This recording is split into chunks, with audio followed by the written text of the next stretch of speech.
తెలంగాణలో సీన్ మారింది. కాంగ్రెస్ నుంచి లోక్సభ ఎంపీగా పోటీ చేసేందుకు అభ్యర్థులు పోటీ పడుతున్నారు. దరఖాస్తులకు అనూహ్య స్పందన వచ్చింది. టికెట్ దక్కించుకునేందుకు పోటీ విపరీతంగా పెరిగిపోయింది. ఇవాళ దరఖాస్తులు టైం ముగిసే సమయానికి 17 పార్లమెంట్ నియోజకవర్గాలకు గాను మొత్తం 306 అప్లికేషన్లు అందినట్టు గాంధీ భవన్ తెలిపింది. చివరి రోజు కావడంతో ఇవాళ ఒక్కరోజే 166 దరఖాస్తులు ఫైల్ అయ్యాయి. రేవంత్ రెడ్డి టీం ఈ లిస్టును వడబోసి 17 మంది అభ్యర్థుల్ని ఫైనల్ చేసి చేయనుంది.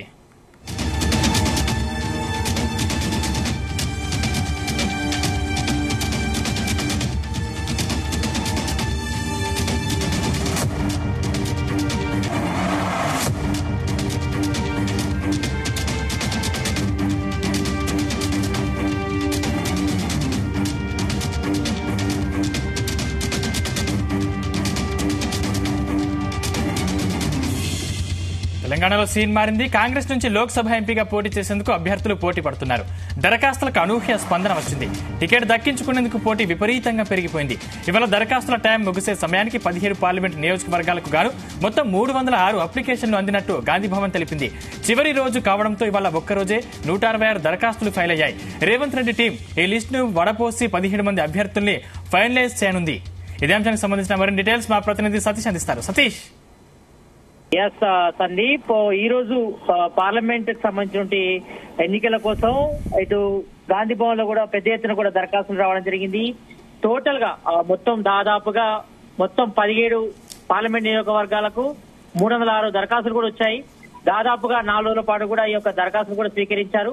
అయితే ఇటు మెయిన్ గా చాలా మంది మంత్రులకు సంబంధించిన ఫ్యామిలీ మెంబర్స్ ఎక్కువగా దరఖాస్తు చేసుకోవడం జరిగింది. అదే విధంగా ఇందులో ఎక్కువగా ఇటు కాంగ్రెస్ సంబంధించిన టీపీసీ అధికార ప్రతినిధులు కూడా ఇందులో ఎక్కువగా ఆశావాళ్ళంతా కూడా ఆ పార్లమెంట్ స్థానాల కోసం కూడా టికెట్ల కోసం దరఖాస్తు చేసుకున్న వాళ్ళు ఉన్నారు. అయితే మొదటి నుంచి కూడా ఈ యొక్క దరఖాస్తు రుసుము కూడా ఎస్సీ ఎస్టీ వాళ్ళకైతే 25,000, అదే విధంగా జనరల్ పబ్లిక్ అంటే ఇటు బీసీకి సంబంధించిన వాళ్ళైతే 50,000 కూడా దరఖాస్తు కూడా రుసుము కూడా ఆన్లైన్ లో పే చేయాల్సి ఉంటుంది.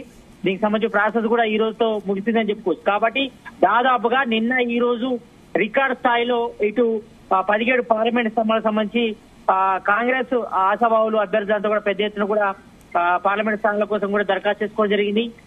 మొత్తం దాదాపుగా ఇటు 17 పార్లమెంట్ నియోజకవర్గాలకు దాదాపుగా రేషియో ప్రకారం చూస్తే మొత్తం 300 దరఖాస్తులు కూడా అందాయి. కాబట్టి అంటే ఒక్కొక్క పార్లమెంట్ స్థానానికి అంటే 17 పార్లమెంట్ స్థానాలు ఉన్నాయి. అందులో ఒక్కొక్క పార్లమెంట్ స్థానానికి 18 మంది చొప్పున కూడా పోటీ పడుతున్న పరిస్థితి కనిపిస్తుంది. ఎక్కువగా ఇక్కడ మనం చూసుకుంటే ఎక్కువగా మహబూబాబాద్, నాగర్ కర్నూల్, వరంగల్, పెద్దపల్లి నియోజకవర్గాలకు అత్యధికంగా దరఖాస్తు వస్తున్నట్టుగా తెలుస్తా ఉంది. అదే విధంగా అత్యల్పంగా హైదరాబాద్ సంబంధించిన పార్లమెంట్ స్థానానికి మాత్రం తక్కువగా ఇక్కడ దరఖాస్తు రావడం జరిగింది. అయితే మెయిన్ గా ఇందులో దరఖాస్తు చేసిన వారిలో సీనియర్ పక్కగా చూస్తే మాత్రం ఇటు చాలా మంది ఆశావాహులు అంటే గతంలో ఇటు అసెంబ్లీ సంబంధించిన అసెంబ్లీ ఎన్నికల్లో కూడా చాలా మంది కూడా ఆశావాహులను కూడా పోటీలో ఉన్నారు. చాలా మంది అప్పుడు సీటు రాని వాళ్ళు కూడా ఇప్పుడు మరోసారి కూడా తమ అదృష్టాలను పరీక్షించుకుంటున్నారు.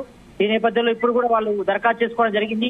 దాంతో పాటు ఇటు దాదాపుగా కాంగ్రెస్ లో 20 సంవత్సరాలు ఉన్నటువంటి సీనియర్ నాయకులు, అదేవిధంగా టీపీసీ సంబంధించిన అధికార ప్రతినిధులంతా కూడా 17 పార్లమెంట్ స్థానాలు కూడా ఇందులో దరఖాస్తు చేసుకోవడం జరిగింది. ఇందులో ముఖ్యంగా మనం చూస్తే మాత్రం ఈ యొక్క 4 రోజులలో దాదాపుగా మొత్తం 306 మంది దరఖాస్తులు కూడా వచ్చాయి. కాబట్టి ఇందులో ప్రధానంగా ఉప ముఖ్యమంత్రి బట్టి విక్రమార్క భార్య నందిని ఖమ్మం సీటు కోసం కూడా ఆమె దరఖాస్తు చేశారు.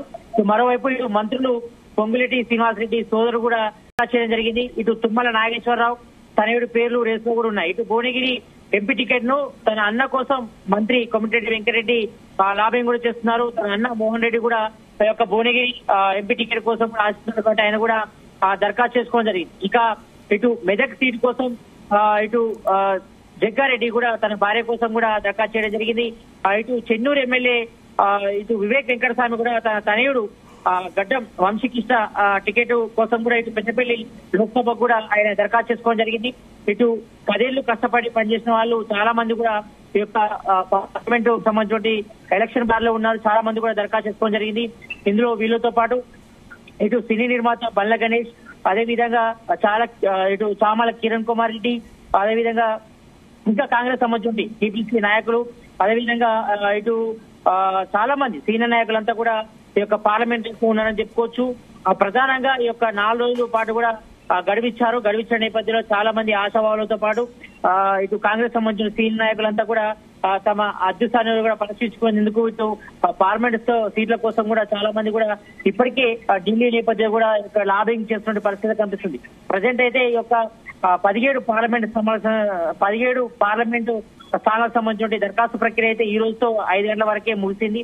కాబట్టి ఒక 306 దరఖాస్తులు ఏవైతే ఉన్నాయో ఇవన్నీ కూడా టీపీసీ నేతలంతా కూడా ఇవి దరఖాస్తులు అనేవి కూడా ఏఐసిసి నేత మల్లికార్జున్ ఖర్గే, అదేవిధంగా జనరల్ సెక్రటరీ కేసీ వేణుగోపాల్ కూడా పంపిస్తారు. పంపించిన తర్వాత అక్కడ స్క్రూటింగ్ చేసిన తర్వాత ఎవరు అభ్యర్థులు నిలబెట్టాలి అంటే ఈ 17 పార్లమెంట్ స్థానాలకు దాదాపుగా రేషియో ప్రకారం చూస్తే ఒక్కొక్క పార్లమెంట్ స్థానానికి 18 మంది పైగా పోటీ పడుతున్నారు. కాబట్టి ఈ నేపథ్యంలో స్క్రూటినీ అనేది చాలా కఠినమైనని చెప్పుకోవచ్చు. మరి ఈ నేపథ్యంలో మరి పార్టీకి మొదటి నుంచి కూడా పనిచేసిన వాళ్ళకి టికెట్ ఇస్తారా, లేకపోతే ఇటు మంత్రులకు సంబంధించి చాలా మంది కూడా అప్లికేషన్ పెట్టుకున్నారు వాళ్ళ బంధువు వర్గానికి సంబంధించిన వాళ్ళు. కాబట్టి మరి వాళ్ళకి ఇస్తారా లేదంటే కూడా చర్చ అయితే ఇటు గాంధీ భవన్ లో కొనసాగుతుంది. చాలా మంది కూడా ఎందుకంటే దాదాపుగా బీఆర్ఎస్ గవర్నమెంట్ 5 సంవత్సరాలు తెలంగాణ పాలించింది కాబట్టి ఇప్పుడు తెలంగాణలో కాంగ్రెస్ గవర్నమెంట్ రావడంతో ఒక ఊపు వచ్చిందని చెప్పుకోవచ్చు. ఈ ఊపు వచ్చిన నేపథ్యంలో చాలా మంది ఆశావాహులంతా కూడా పార్లమెంట్ టికెట్ల కోసం కూడా దాదాపుగా ఇటు అప్లికేషన్ పెట్టుకున్నారు. రికార్డు స్థాయిలో గత అసెంబ్లీ ఎన్నికలకు పోలిస్తే ఇప్పుడు దాదాపు 306 అప్లికేషన్స్ వచ్చాయి కాబట్టి ఒక రికార్డ్ అని చెప్పుకోవచ్చు. ఎందుకంటే తెలంగాణ కాంగ్రెస్ గవర్నమెంట్ ఏర్పడంతో ఇటు పార్లమెంట్ స్థానాలకు మాత్రం చాలా మంది కూడా ఆసక్తి చూపుతున్నారు. తమ గెలిస్తే బాగుంటుందని కూడా భావిస్తున్నారు. మరోవైపు సెంట్రల్ లో కూడా ఇటు కాంగ్రెస్ గవర్నమెంట్ ఏర్పడడం కూడా చాలా వరకు తీవ్ర ప్రయత్నం చేస్తున్నారు. ఈ నేపథ్యంలో ఇప్పటికే రాహుల్ గాంధీ కూడా 2 సార్లు పాదయాత్ర కూడా చేస్తున్నారు. ఇప్పుడు మరోవైపు న్యాయయాత్ర పేరుతో కూడా చేస్తున్నారు. కాబట్టి ఈ నేపథ్యంలో ఇటు బీజేపీకి పోటీగా ఇవ్వాలని కూడా ఈసారి కాంగ్రెస్ భావిస్తుంది. మరోవైపు ఇటు తెలంగాణలో పార్లమెంట్ 17 స్థానాల్లో దాదాపుగా 13 స్థానాలు గెలవాలని కూడా లక్ష్యంగా పెట్టుకుంది కాబట్టి కాంగ్రెస్. ఈ నేపథ్యంలో మరి యొక్క 300 దరఖాస్తుల్లో ఎవరికి ఆ 17 స్థానాలు కేటాయిస్తారనేపై కూడా చర్చ అయితే కొనసాగుతుంది. చాలా మంది కూడా ఆశావాహులు అయితే దరఖాస్తు చేసుకోవడం జరిగింది. కాబట్టి మరి ఏఐసిసి అగ్రనేతల హస్తం ఎవరి వైపు ఉంటుంది, ఎవరికి ఈ టికెట్ కేటాయిస్తారపై కూడా గాంధీ వర్గాల్లో చర్చ అయితే కొనసాగుతుందని చెప్పుకోవచ్చు. ఎందుకంటే ఇప్పటికే చాలా మంది కాంగ్రెస్ సంబంధించిన సీనియర్ నేతలు, టీపీసీ అధికార ప్రతినిధులు, మంత్రులకు సంబంధించిన బంధువులు వాళ్ళంతా కూడా అప్లికేషన్ కూడా పెట్టుకున్నారు. కాబట్టి మరి ఈ యొక్క 17 పార్లమెంట్ స్థానాల కోసం 17 అభ్యర్థులను ఎవరిని ఎంపిక చేస్తారంటే కూడా ఆసక్తి నెలకొంది. ఎందుకంటే ఇప్పటికే ఇటు గాంధీ వర్గాల్లో కూడా చాలా చర్చ జరుగుతుంది ఎవరికి ఇస్తారనిపై కూడా. ఎందుకంటే చాలా మంది కూడా ఆశావాళ్ళు ఈ యొక్క బరిలో ఉన్నారు. కాబట్టి మరి ఏఐసిసి నేతలు ఎవరిని ఫైనలైజ్ చేస్తారు. ఎందుకంటే ఇప్పటికే ఈ యొక్క పార్లమెంట్ ఎలక్షన్ పై కూడా ఇటు సునీల్ కనుగోలు సంబంధించిన టీం కూడా రంగంలోకి దిగింది. ఇప్పటికే 2 సార్లు కూడా వీళ్ళు సర్వే కూడా చేయించినట్టు తెలుస్తా ఉంది. కాబట్టి మరి ఇందులో దరఖాస్తు చేసుకున్న వాళ్ళు ఉన్నారా లేదనిపై కూడా చర్చ కూడా కొనసాగుతుంది. ఎందుకంటే మనం చూసాం గత అసెంబ్లీ ఎలక్షన్ లో కూడా చాలా మంది ఈ రకంగానే అప్పుడు కూడా అప్లికేషన్స్ ఆహ్వానించారు. కానీ చివరి నిమిషంలో మాత్రం చాలా మంది ఇతర పార్టీ నుంచి వచ్చిన వారు కూడా టికెట్ ఇచ్చిన పరిస్థితి కనిపిస్తుంది. అదేవిధంగా కొంతమంది అప్లికేషన్ చేసుకున్న వాళ్ళు కూడా గత అసెంబ్లీ ఎలక్షన్ లో కూడా వాళ్ళకు కూడా టికెట్లు ఇచ్చారు.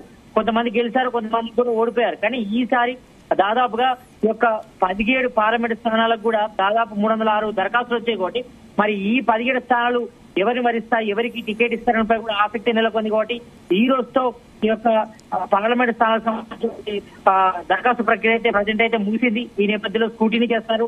స్క్రూటినీ చేసిన తర్వాత ఈ డీటెయిల్స్ అన్ని కూడా ఏఐసిసికి పంపిస్తారు. పంపించిన తర్వాత అక్కడ ఫైనలైజ్ చేస్తారు. ఈ యొక్క అభ్యర్థుల ఎంపిక మొత్తం కూడా కేంద్రమే చూసుకుంటుందని కూడా ఇప్పటికే సీఎం రేవంత్ రెడ్డి మొన్న గాంధీ భవన్ ప్రెస్ మీట్ లో కూడా చెప్పడం జరిగింది. కాబట్టి ఈ నేపథ్యంలో మరి ఒక 17 పార్లమెంట్ స్థానాలకు అభ్యర్థుల ఎంపిక ఎట్లా చేస్తారన్నపై కూడా ఇటు గాంధీ వర్గాలు అయితే చర్చ అయితే జోరుగా కొనసాగుతుంది. సతీష్ అంటే ఆ లిస్ట్ ని హైకమాండ్ కి ఎప్పుడు పంపనున్నారు? ఆ లిస్ట్ ని పరిశోధించి ఎప్పుడు విడుదల చేసే అవకాశం ఉంది? మనకు అందుతున్న సమాచారం ప్రకారం 2 రోజుల్లో దీనిపై కూడా స్క్రూటినీ చేపడతారు. చేపట్టిన తర్వాత ఇవన్నీ దరఖాస్తులన్నీ కూడా ఒక ప్లాన్ గా అంటే పంపిస్తారని కూడా తెలుస్తా ఉంది. కాబట్టి ఇప్పటికే సీఎం రేవంత్ రెడ్డి కూడా స్పష్టం చేయడం జరిగింది.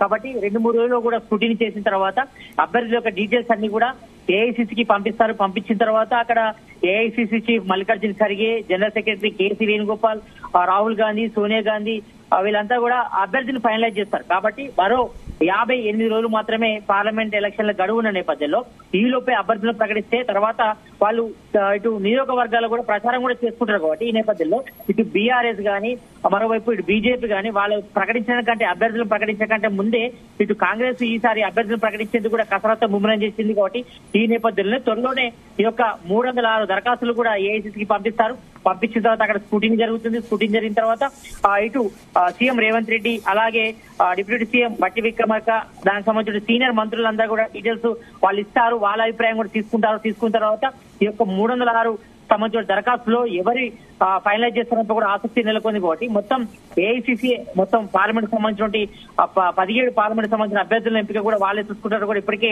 సీఎం రేవంత్ రెడ్డి స్పష్టం చేశారు. కాబట్టి ఈ నేపథ్యంలో త్వరలోనే అభ్యర్థుల ప్రకటన ఉంటుంది. ఫస్ట్ స్కూటీని ఉంటుంది, తర్వాత అభ్యర్థుల ప్రకటన చేస్తారని కూడా చర్చ కొనసాగుతుంది. కాబట్టి మరి ఒక 17 పార్లమెంట్ స్థానాలకు అభ్యర్థులు ఎవరు ఉండడంపై కూడా ఇటు గాంధీ వర్గాలు అయితే చర్చ అయితే కొనసాగుతుంది. ఎందుకంటే చాలా మంది ఆశావారు ఉన్నారు.